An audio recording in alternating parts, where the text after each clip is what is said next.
जिनेश्वर परम कृष्ण सच्चिदानंद विग्रह भक्तिर भगवान गौरांग सुंदर जोगी जारे जोगे पाय ना मुनि जारे ध्याने पाय ना साधक जारे साधनाय पाय ना सेहान भगवान आज के कलि जुगेर माझे गौर हये आविर्भूत हयेछे। बोल हरि बोल। आविर्भूत हये जीवेर हाथे धरे आर पाये पड़े हरिनाम बिलाচ্ছেন आमार गौरांग सुंदर एसेছেন सची मातार भांगा घरे। केन चैतन्य चरितामृते बोललेन कईछन तुआ प्रेमा कईछन मधुरिमा कईछन सुखे तुओ भोर एतिन बांछित धन ब्रजेना हईल पूरण भाबिया মই ना पाइनु ओर ताई भाबिया देखुन मोरे श्री राधार स्वरूपे बिने ए बासना पूर्ण कभु नय ताई राधा प्रेम गुरु करी राधा भाव कांते बाहिरे धरी नदियाते गिये हब उदय। हरि हरि हरि हरि बोल।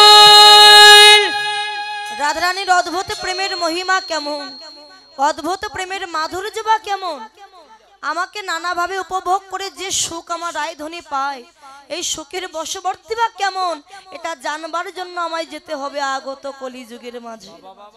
আমি যদি গৌর না হই আমি যদি নিজে না কাঁদি কলিজীবকে কোনোদিন কাঁদাতে পারবো না। আমি নিজে বলবো হরি জগতে জীবকে বলাবো হরি। তাহলে ভগবান আজকে কলিযুগের মাঝে গৌর হয়ে এসেছেন। বৃন্দাবনে ছিলেন রাজার ছেলে রাজ ঐশ্বর্য ছিল ক্ষীরিসার নবনে খাচ্ছিল ভালো सब किछु परित्याग करे दिए आज के भगवान कलिजुगेर माझे कांगाल हलो केन ना बृंदावने कृष्णचंद्र अष्ट सखी ललिता के डेके बोलेछिलो ललिता अभिशाखा এই জগতে আমার কিন্তু লক্ষ লক্ষ ভক্ত তো তারা সবাই আমাকে ডাকে ভালোবাসে তা কই আমি তো তাদের ডাকে কখনো পাগলের মতো তাদের কাছে যাই না কিন্তু বৃন্দাবনে তোমরা এই গোপীগণ আমাকে এমন কি দিয়ে ডাকো গো যে তোমরা ডাকলে আমি আর থাকতে পারি না। আমি যেখানেই থাকি না কেন পাগলের মতো আমি তোমাদের কাছে চলে আসি। বলো না কি দিয়ে ডাকো তোমরা কি আছে তোমাদের ডাকের মধ্যে। ললিতা বলেছিলেন কৃষ্ণ এটা তোমার অযৌক্তিক প্রশ্ন। भक्त भगवान के की दिए डाके एटा मुखे बोले तुम्हें बोझाते पारबो ना। ताकि देखो जगतेर दिके एकटी बाच्चा छेले मायेर काछे गेছে मायेर कण्ठ जड़िए धरे बोले मा ओ मा तुमी आमाय भालोबासो मा। कि बोलिस खोका भालोबासी ना तुई आमार एकटा मात्र पुत्र आमार प्राणेर चाइते आमी तोके बेशी भालोबासि। ओ मा তুমি প্রাণের থেকে বেশি ভালোবাসো এটা আমি জানি কিন্তু কতখানি ভালোবাসো একটু ওজন করে মেপে দেখাতে পারো মা। 1 কিলো ভালোবাসো নাকি 2 কিলো ভালোবাসো একটু ওজন করে দেখাও। মা বললেন খোকারে পিতা মাতার ভালোবাসা কখনো যে ওজন করে মেপে দেখানো যায় না রে বাবা। মা তাহলে কি আমি কোনোদিন বুঝতে পারবো না যে পিতামাতা সন্তানকে কতটা ভালোবাসে। পারবি খোকা বুঝতে পারবি তবে আজ নয় কবে জানিস যেদিন তুই পিতা হবি তোরও যেদিন একটা সন্তান হবি সেদিন তুই বুঝবি পিতামাতা সন্তানকে কতটা ভালোবাসে। হে গোবিন্দ भक्त तुम्हारे की दिए डाके भालोबासे एटा जदि जानते चाओ भगवानेर भगवार्ता परित्याग करे जदि तुमी कोनोदिन भक्त होते पारो कृष्ण ललिता आमी तो भगवान आमी भक्त हब की करे की करले आमी भक्त होते पारबो। शोनो गोविंद जदि भक्त होते चाओ आगे प्रकृत वैष्णवेर चरणे आश्रय नाओ वैष्णवेर चरणे तुम आश्रय नाओ तबेई यदि भक्त होते पारो। सारा बृंदावन धाम घुरते घुरते देखते पेल एकजनई परम वैष्णव आछेन तिनि हलेन आमार श्रीमती राधा ठाकुरानी। গোবিন্দ গি যেই না রাধারানীর চরণ ধুলি অঙ্গে মাখিল মাখিলা গোবিন্দ কালো ছিল ফর্সা হয়ে গেল, বাঁকা ছিল সোজা হলো, মূর্খ ছিল পণ্ডিত হয়ে গেল। গোবিন্দ দেখলেন একজন ভক্তের পদধূলি অঙ্গে মেখে যদি এত পরিবর্তন আমার হয়, না জানি হাজার বৈষ্ণবের পদধূলি অঙ্গে মাখলে কত পরিবর্তন আমার হবে। হাজার বৈষ্ণব বৃন্দাবনে ছিল না, ছিল সুধাম নবদ্বীপের মাঝে। তাই হাজার বৈষ্ণবের পদধূলি অঙ্গে মাগবার জন্য আজ রাধা ভাব কান্তি অঙ্গে ধারণ করে কলিযুগে এসে গৌর হয়ে ভগবান কি করে জানো, আজ ভক্তের চরণ ধুলা ধুলাই গড়াগড়ি গড়াগড়ি যাই রে ভক্তের চরণ ধুলাই গড়াগড়ি যাই রে গড়াগড়ি যাই গড়াগড়ি যাই রে গড়াগড়ি যাই রে ভক্তের চরণ ধুলা গড়াগড়ি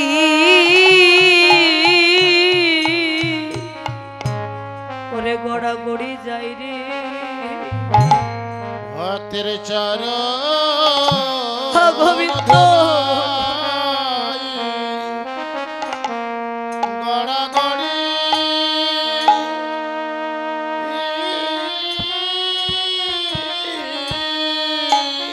গড়াগড়ি যাই রে গড়াগড়ি যায় রে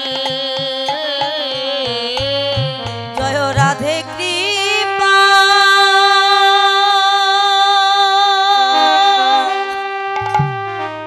ওরে রাধে কৃপা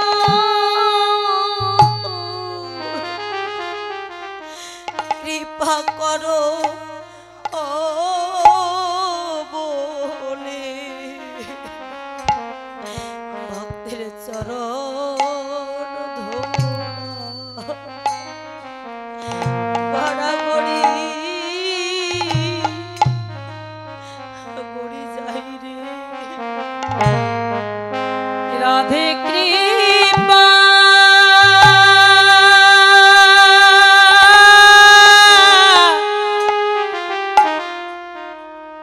রাধে কৃপা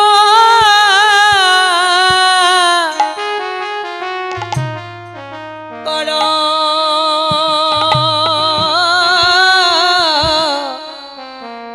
বলে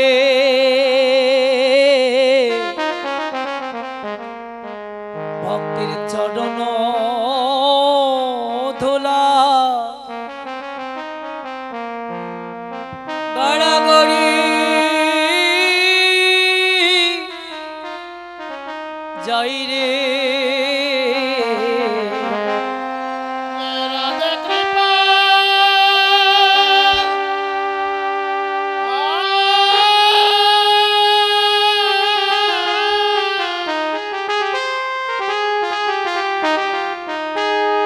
রাধে কৃপা করো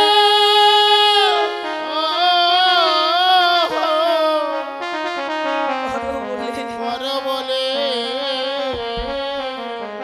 ভক্তের ভক্তের চরণ চরণ ধুলা হে গোবিন্দ রে গড়াগড়ি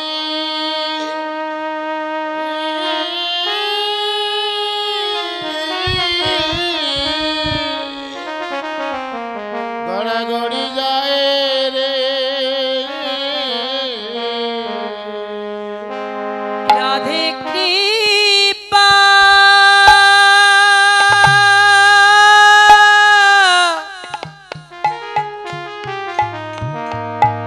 রাধে কৃপা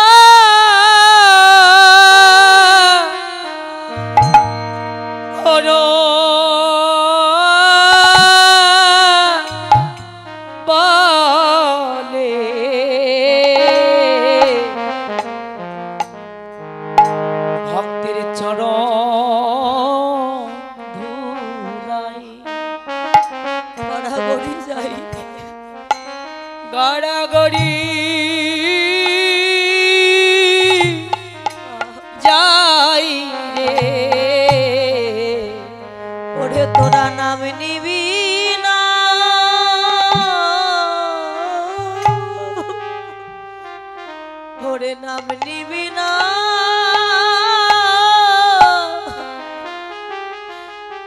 মধুমাখা নাম নিবি, ওরে নিবি বলে ভক্তের চরণ ধুলা গড়াগড়ি গড়াগড়ি যাই রে।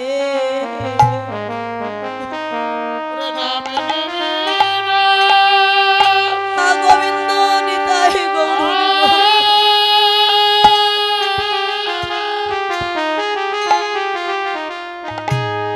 ও নাম নিবি।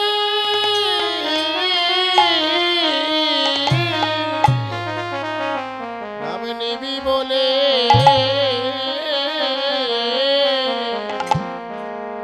ভক্তের চরণ ধুলা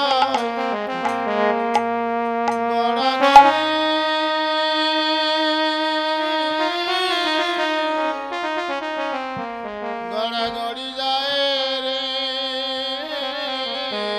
ভক্তের চরণ ধুলায় গড়া গড়ি যাই রে।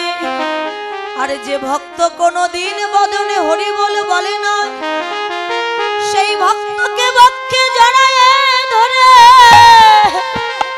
কেঁদে কেঁদে বললেন জীবনে একবার বদন ভরে হরি বল বল।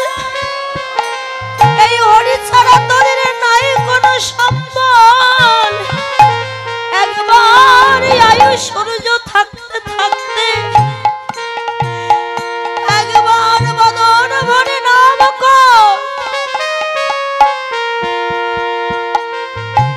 যেদিন আয়ু সূর্য ডুবে যাবে জীবনে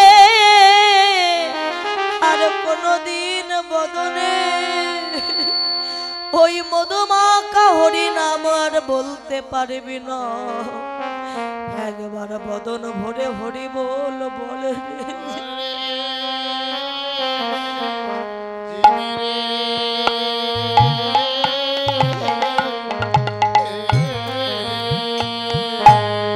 বাস্তব জগতের বেলা যদি একবার ডুবে যা,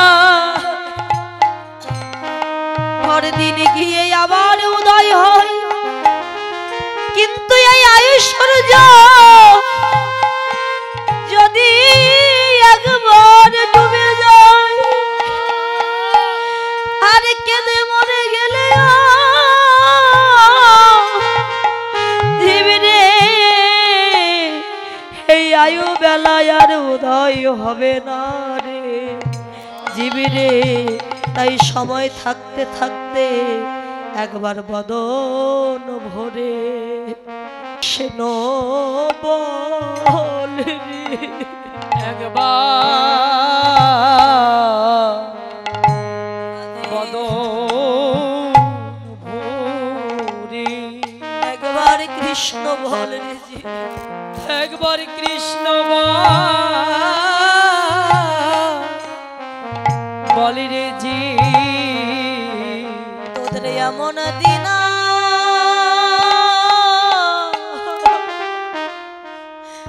আর হয় কি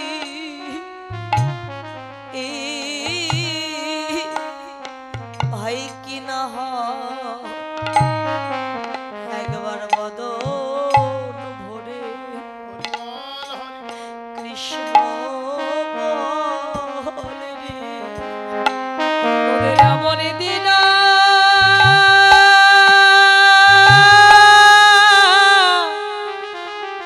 বলি জি হয় কি না হয়, তোর একবার বদন ভরে, একবার বদন ভরে কৃষ্ণ বল। একবার কৃষ্ণ বলিয়ে। গৌর হরি বললেন বদন ভরে কৃষ্ণ বল। যেদিন সময় চলে যাবে কৃষ্ণ বলতে চাইলেও বলতে পারবি না। যে ঘাটে যাও না কেন দেখবে আমার কৃষ্ণ নৌকা নিয়ে দাঁড়িয়ে আছে। এমন কোনো ঘাট নাই যেখানে আমার কৃষ্ণ না। বাবা আজ ভগবানকে চিনতে না পারলো, মৃত্যু শয্যায় পড়ে তখনই মানুষের চৈতন্য হয় যে গোবিন্দ বিনা জগতে বান্ধব আমার কেহ না। মহাভারতের যুদ্ধ আরম্ভ হয়েছিল, যুদ্ধে দুর্যোধনের ৯৯টা ভাই মারা গেল, বাকি রইল দুর্যোধন একা। বাবা মা গান্ধারীর কাছে গিয়ে বললেন, মা ও মা, তুমি আমার মা, তুমি আমায় আশীর্বাদ দাও মা, এমন আশীর্বাদ দাও যেন ওই ভীম আমায় পরাজিত করতে না পারে। আগামীকাল ভীমের সাথে আমার যুদ্ধ, ভীম যেন আমায় বধ না করতে পারে। গান্ধারী বললেন, বাবা দুর্যোধন, শত পুত্রের মধ্যে জীবিত আছিস একমাত্র তুই বাবা, তুই ছাড়া আমার কেহ না। বাবা আজকে রাত 12টার সময় তুই উলঙ্গ হয়ে আমার কাছে আসবি বাবা, আমি আমার সারা জীবনের তপস্যার পূর্ণ ফল আমি তোকে দেব। সন্তান যত বড় হোক পিতা মাতার কাছে তো শিশুই থাকে রে বাবা, উলঙ্গ হয়ে আসতে যেন মায়ের কাছে লজ্জা করিস না বাবা। এমন আশীর্বাদ তোকে দেব, ভীম কেন স্বয়ং ভগবানও তোকে বধ করতে পারবে না। তার তপস্যা কি? ওই যে চোখে কাপড় বেঁধে থাকতো। কেন না অনেকে বলে যে তার স্বামী অন্ধ, এই জন্য গান্ধারী অন্ধ সেজে থাকতো। এটা ভুল বাবা, এটা বহিরঙ্গ। তাহলে এই জগতে যে মায়ের স্বামী খোড়া চলতে পারে না, সে মা কি চলবে না বাবা? যে মায়ের স্বামী বোবা কথা বলতে পারে না, সে মা কি কথা বলবে না? এটা বাহ্যিক, অন্তরঙ্গের তত্ত্বে বললে গান্ধারীর মতো কৃষ্ণ ভক্ত আর কেউ নয়। গান্ধারী কৃষ্ণ বিনাহান কিছু জানে না বাবা। তো গান্ধারীর পিতা সুবল রাজা যখন গান্ধারীর বিবাহ স্থির করলো ধৃতরাষ্ট্রের সাথে, গান্ধারী জানতে পারলো তার স্বামী কৃষ্ণ বিদ্বেষী, কৃষ্ণ ভালোবাসে না। শাস্ত্রে বললেন নিজের বন্ধু বান্ধব আত্মীয় স্বজন যেই হোক না কেন, যদি কৃষ্ণ বিদ্বেষী হয়, অভক্ত হয়, তার বদন কোনোদিন দেখো না, দেখলে পাপ হবে। কৃষ্ণ বিদ্বেষী আত্মীয় স্বজনের মুখ দেখলে কৃষ্ণ ভক্তিটাই চলে যাবে। তাই গান্ধারী ভাবলো বিবাহ যখন হবে দেহ থাকবে স্বামীর কাছে, আর এই নয়ন থাকবে আমার কাছে। এই নয়ন দিয়ে এতদিন আমি ভগবান নারায়ণের মূর্তি দর্শন করেছি, সেই নয়ন দিয়ে কৃষ্ণ বিদ্বেষী স্বামীর বদন আমি কোনোদিন দেখতে চাই না।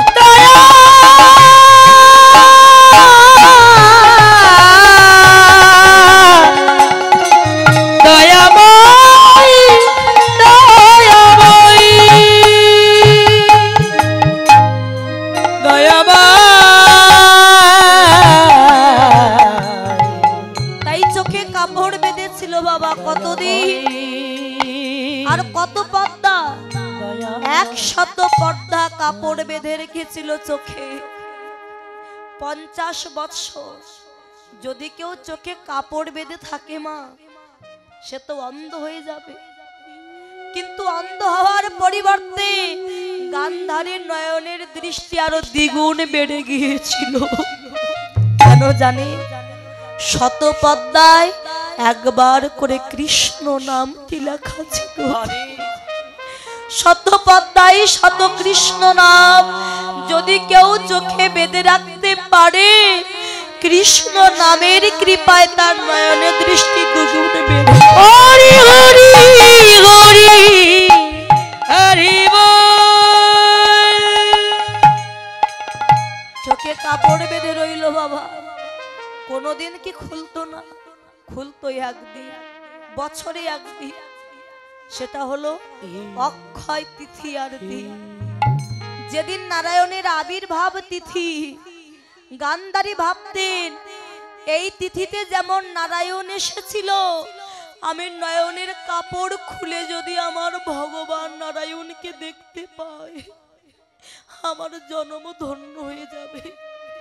নারায়ণের অবতার তো কৃষ্ণ, তো সেই কৃষ্ণকে যদি আমি দেখতে পাই আমার জীবন ধন্য। যা বাবা, রাত 12টার সময় আসবি, কেউ যেন না জানে, অঙ্গে যেন কোনো বসন না থাকে। বাবা, দুর্যোধন রাত 12টার সময় উলঙ্গ হয়ে যাচ্ছে মার কাছে। অন্তর্যামী ভগবান বুঝতে পারলেন যে এই বর যে দেবে গান্ধারী, এই বর যদি দেয় ভীম কেন, আমিও তাকে বধ করতে পারবো না। তাই ধর্ম রক্ষার জন্য আমাকে একটু চাতুরালি তো করতেই হবে। চাতুরালিটা কি? দুর্যোধন যাচ্ছে, একটা বৃক্ষের অন্তরালে আমার পদ্মপলাশ লোচন গোবিন্দ দাঁড়িয়ে আছে। যেই না দুর্যোধন যাচ্ছে, দুর্যোধনের সম্মুখে গিয়ে দাঁড়িয়েছে কৃষ্ণ। কি দুর্যোধন, এত রাত্রি উলঙ্গ হয়ে তুমি কোথায় যাচ্ছ? বলে আমি আমার মায়ের কাছে যাচ্ছি। ছি ছি ছি, এত রাত্রি উলঙ্গ হয়ে মায়ের কাছে যাচ্ছ, লোকে তোমাকে উপহাস করবে, বলবে হস্তিনাপুরের রাজা, উলঙ্গ রাজা, লোক তোমায় ঠাট্টা করবে। আরে মায়ের কাছে যাচ্ছ, অন্তত একটা ডোর কপিন তো পরিধান করে নাও। কৃষ্ণের ছলনা বুঝতে পারলো না। রাস্তার ধারে পেল একটা কলার পাতা। দুর্যোধন সেই কলার পাতা নিয়ে নিজের লজ্জাটিকে নিবারণ করে মায়ের কাছে গিয়ে দাঁড়িয়েছে। মা, ও মা, আমি এসেছি মা। গান্ধারী একে একে চোখের কাপড় খুলে যেই না দুর্যোধনের দিকে তাকালো। এ কি দুর্যোধন, তুই কলার পাতা পড়েছিস কেন? মা, বিশ্বাস করো মা, আমি পড়তে চাইনি, আমায় জোর করে পড়িয়ে দিয়েছে মা। কে কে তোকে কলার পাতা পরিয়ে দিল? ওই যে মা, কি যেন তার নাম মনে থাকে না, বলে কে? ওই যে নন্দের বেটা কেষ্টা, সে নষ্ট করেছে সারা দেশটা। ওই কৃষ্ণই আমায় জোর করে কলার পাতা পরিয়ে দিয়েছে। দুর্যোধন, তুই তো জানিস যে ওই পথে কৃষ্ণ আছে, তবে তুই অন্য পথ দিয়ে ঘুরে এলি না কেন? বাবা, দুর্যোধন একটা সত্যি কথা বলে ফেললো। কি জানে মা, যে পথেই যাই সম্মুখে সেই পথেই দেখি কৃষ্ণ দাঁড়িয়ে আছে মা। এমন কোন পথ নাই যেখানে কৃষ্ণ নাই মা। আমি সব জগতে কৃষ্ণ দেখিতে পাই, মা গো। সব জায়গায় কৃষ্ণ আছে, আমি পৃথিবীর এমন কোন দিক নাই যেখানে কৃষ্ণ নাই। বাবা দুর্যোধন, আমার নয়নের দৃষ্টি তোর যেখানে যেখানে পড়েছে, তোর দেহটা বজ্রের মতো হয়ে গেছে, কিন্তু তোর এই উরুদেশটা বাবা রক্ত মাংস গড়া দেহ থেকে গেছে। ভীম যদি তোর উরুদেশে আঘাত করে, তোর মৃত্যু অনিবার্য বাবা। অহংকারী দুর্যোধন বলল, মা, আমার উরুদেশ, এটা রক্ত মাংস গড়া দেহ, এটা তুমি আর আমি ছাড়া কেউ জানে না, অতএব আমার মৃত্যু কখনো হতে পারে না। অহংকার পতনের মূল। যুদ্ধক্ষেত্রে চলে গেল, ভীম গদা দিয়ে এত আঘাত করছে, কিন্তু দুর্যোধনকে পরাজিত করতে পারলো না। আর চোখে কৃষ্ণের দিকে তাকালো ভীম। কৃষ্ণ দেখালো, দাদা, যদি মারতে হয় এই উরুদেশ দেখিয়ে দিল। ভীম বুঝতে পেরে তার গদা নিয়ে যেই না দুর্যোধনের উরুদেশে গদার আঘাত করেছে, তার হাড়গুলো ভেঙে চূর্ণ বিচূর্ণ হয়ে ধুলাই পড়ে যন্ত্রণায় ছটফট করিতে লাগিল দয়াময়ী বলে কাঁদিতে লাগিল দয়াময়ী দয়াময়ী একই যন্ত্রণা সইতে পারি না। হাড় ভাঙা যন্ত্রণায় দুর্যোধন চিৎকার করছে গো, কেউ কি আছো? আমি যে এই যন্ত্রণার সহ্য করতে পারছি না। স্ত্রী পুত্র সবাইকে ডাকলো বাবা, কেউ তার কাছে এলো না। অবশেষে দেখতে পেল একজন তার কাছে এসে দাঁড়িয়েছে। সেটা কে জানি? আমার পদ্ম পলাশ লোচন শ্রী গোবিন্দ। দুর্যোধন ধুলাই গড়াগড়ি দিয়ে কৃষ্ণের চরণ দুখানা বক্ষে জড়িয়ে ধরে বললেন, মাধব আমি এতদিন তোমায় চিনতে পারিনি, দেখেও চিনতে পারিনি। দয়াময় এতদিন পরে যখন আমার কাছে এলে, তোমাকে তো দেওয়ার মতো আমার কাছে কিছু নাই ঠাকুর। বাকি আছে শুধু আমার নয়নের জল, এই ছাড়া আর কিছু নয়। হে গোবিন্দ, তোমার চরণ দুখানা একবার আমার হৃদয়ে মাঝে দাও। তোমার চরণ দুখানা হৃদয়ে জড়ায়ে ধরে আমি কি করিব জানো? আমি হৃদয়ে ধরিব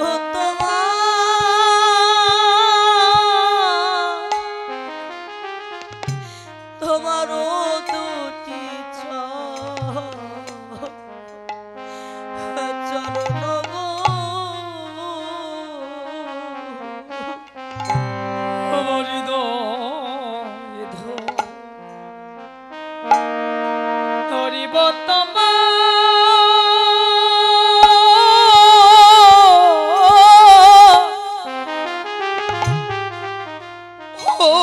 দুটি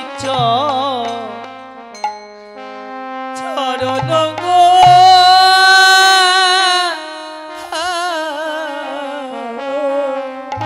আর নয়নে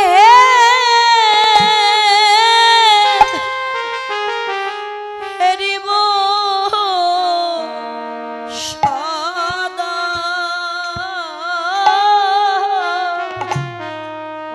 তোমার সোজা দেবা বদন গো। আর নয়ন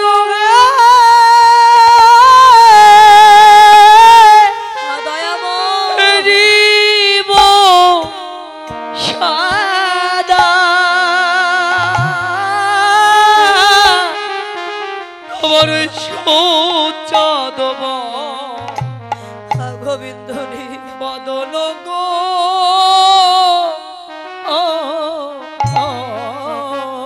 সেদিনে যেন চরণ ছাড়া আমায় করো না গো। সেদিন চরণ ছাড়া আমায় করো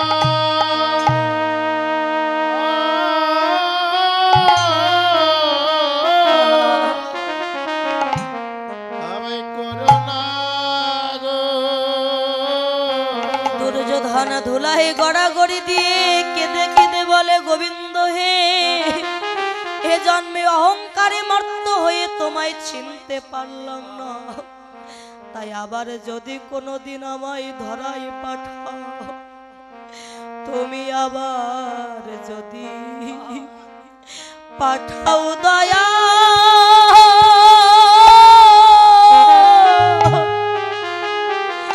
ও দয়া সারে গো আমি আমার নিতাই গৌর হরি বল হরি বল। পাঠাও দয়া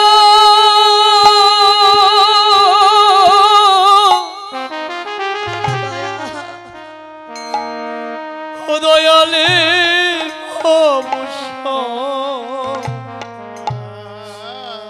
সারে রে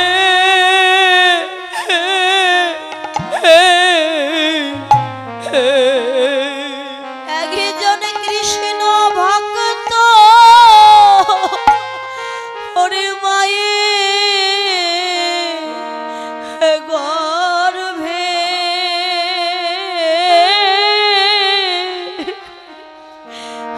জনম দিও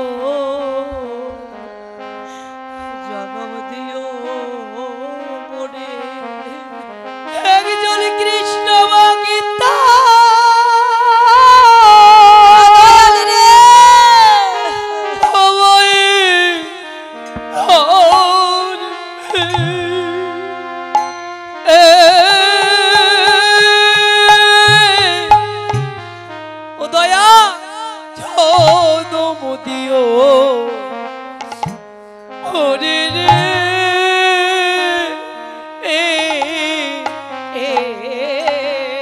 সেদিন আমি গর্ভে বসে না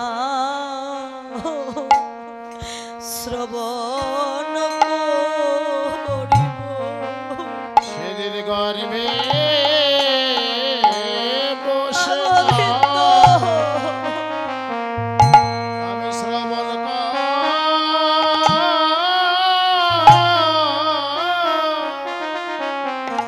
শ্রবণ করিব তোমার মধুমাখা মধুমাখা এই হরি নাম। আমি গর্ভে বসে না শ্রবণ করিব। মধুমাখা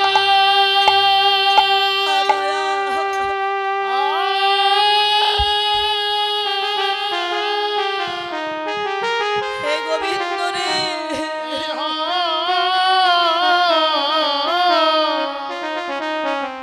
এই হরি নাম আমি আমি গর্ভে গর্ভে বসে না আমি শ্রবণ করিব দয়া। শ্রবণ করিব হে গোবিন্দ, সেদিন আমি তোমার চরণ পাইবা না পাই, তাতে আমার কোনো দুঃখ নাই। শুধু আশীর্বাদ করো এমনি ভাবে জনমে জনমে তোমার ভক্তের চরণ ছাড়া যেন করো না। তোমার ভক্তের চরণ ছাড়া আমায় করো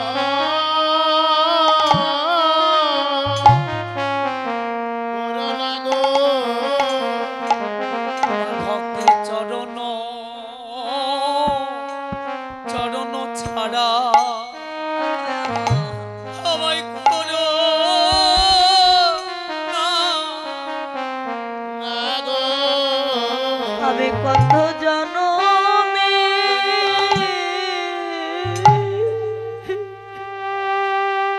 আমি কত জনমে দয়াল আমি অপরাধী যেন ভক্তের চরণ ছাড়া দয়া আমায় করো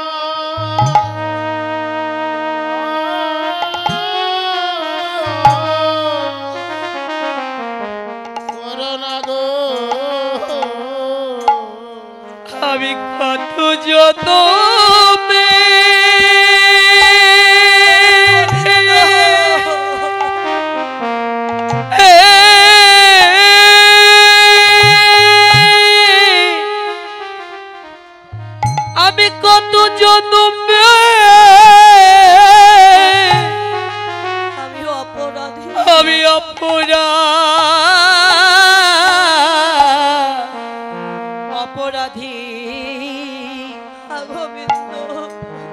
চরণ ছাড়া আমার করো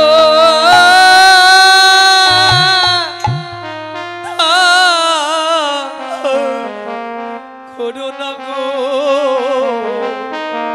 আমি কত জানো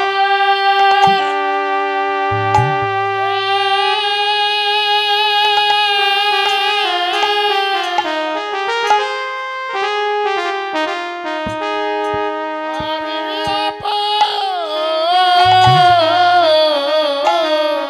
হে দয়াময় অপরাধী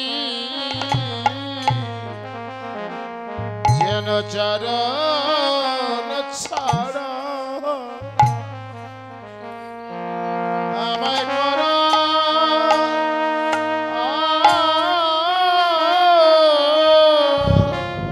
করুণা দয়াময় করুণা দয়া দয়া এ কেমন তোমার লীলা যে সময় ছিল তখন চিনতে পারিনি আজ সময় চলে গেছে আজ তোমায় চিনতে পারলাম দয়াময় তোমার লীলা খেলা যে বড় বোঝা দায়